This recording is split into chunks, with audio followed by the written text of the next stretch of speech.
Hello friends, welcome to my channel Kritik stories. आज मैं आपको बताने वाली हूँ माता सीता के दिए गए श्राप की कहानी। आखिर क्यों गया में तुलसी का पौधा नहीं उगता है, ब्राह्मण कभी संतुष्ट नहीं होते हैं। चलिए जानते हैं, कहानी को पूरा जरूर सुनिएगा। बिहार के गया में क्यों नहीं उगता तुलसी का एक भी पौधा? क्यों ब्राह्मण कभी संतुष्ट नहीं होते?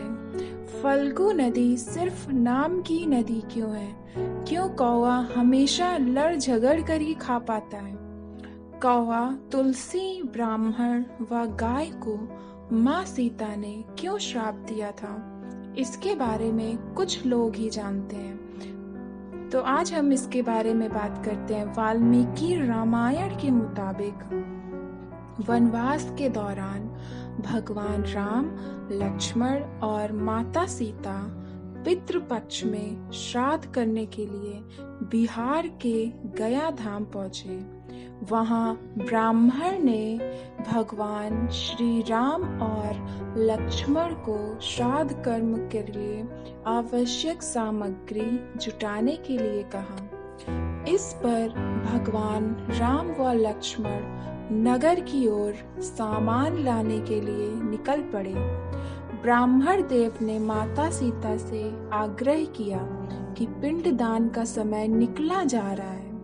यह सुनकर माता सीता की व्यग्रता भी बढ़ती जा रही थी, क्योंकि श्री राम और लक्ष्मण अभी नहीं लौटे थे। इसी दौरान दशरथ जी की आत्मा ने उन्हें आभास कराया कि पिंडदान का वक्त बीता जा रहा है। यह जानकर माता सीता असमंजस में पड़ गई। तब माता सीता ने समय के महत्व को समझते हुए यह निर्णय लिया कि वह स्वयं अपने ससुर राजा दशरथ का पिंडदान करेंगी। उन्होंने फल्गु नदी के साथ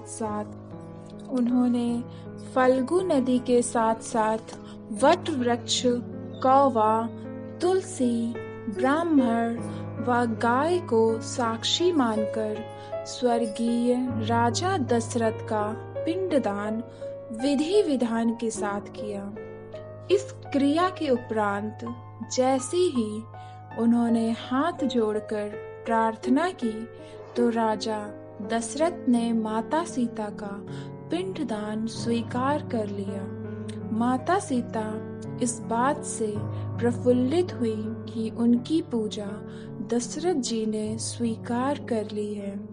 इसके बाद उनके मन में संशय भी हुआ कि प्रभु राम इस बात को नहीं मानेंगे, क्योंकि पिंडदान पुत्र के बिना नहीं हो सकता है। थोड़ी देर बाद भगवान राम और लक्ष्मण सामग्री लेकर आए और पिंडदान के विषय में पूछा। तब माता सीता ने कहा कि समय निकल जाने के कारण उन्होंने स्वयं पिंडदान कर दिया। प्रभु राम को इस बात का विश्वास नहीं हो रहा था कि बिना पुत्र और बिना सामग्री के पिंडदान कैसे संपन्न और स्वीकार हो सकता है। इसके बाद माता सीता ने कहा कि वहां उपस्थित फल्गु नदी, तुलसी, कौवा, गाय, वट वृक्ष और ब्राह्मण श्राद्ध कर्म की गवाही दे सकते हैं। भगवान राम ने जब इन सब से पिंडदान किए जाने की बात सच है या नहीं पूछा, तब फल्गु नदी, गाय, कौवा, तुलसी और ब्राह्मण पांचों ने प्रभु राम का क्रोध देखकर झूठ बोल दिया कि माता सीता ने कोई पिंडदान नहीं किया है। वट वृक्ष ने सत्य कहा कि माता सीता ने सबको साक्षी मानकर विधि पूर्वक राजा दशरथ का पिंडदान किया है। पांचों साक्षी के झूठ बोलने पर माता सीता ने क्रोधित होकर उन्हें आजीवन श्राप दे दिया। फल्गु नदी को श्राप दिया कि वह सिर्फ नाम की नदी रहेगी, उसमें पानी नहीं रहेगा।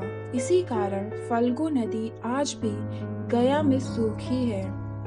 गाय को श्राप दिया कि गाय पूजनीय होकर भी सिर्फ उसके पिछले हिस्से की पूजा की जाएगी और गाय को खाने के लिए दर बदर भटकना पड़ेगा। आज भी हिंदू धर्म में गाय के सिर्फ पिछले हिस्से की पूजा होती है। माता सीता ने ब्राह्मणों को कभी भी संतुष्ट न होने और कितना भी मिले उसकी दरिद्रता हमेशा बनी रहेगी का श्राप दिया। इसी कारण ब्राह्मण कभी दान दक्षिणा के बाद भी संतुष्ट नहीं होते हैं। माता सीता ने तुलसी को श्राप दिया कि वह कभी भी गया की मिट्टी में नहीं उगेगी। यह आज तक सत्य है कि गया की मिट्टी में तुलसी नहीं फलती। और कौवा को हमेशा लड़ झगड़ कर खाने का श्राप दिया था। कौवा आज भी खाना अकेले नहीं खाता है। माता सीता ने जहां इन पांचों को श्राप दिया, वहीं सच बोलने पर वट वृक्ष को आशीर्वाद दिया कि उसे लंबी आयु प्राप्त होगी, वह दूसरे को छाया प्रदान करेगा। पतिव्रता स्त्री उनका स्मरण करके अपने पति की दीर्घायु की कामना करेंगी। तो इस तरह थी माता सीता के दिए गए श्राप की कहानी। अगर आपको भी ये कहानी अच्छी लगी हो तो प्लीज वीडियो को लाइक और शेयर करना मत भूलिएगा। और आपसे फिर मिलेंगे नए वीडियो में। और आगे आपको ऐसी ही स्टोरी सुननी हो तो प्लीज मेरे चैनल को सब्सक्राइब कर लीजिएगा। धन्यवाद।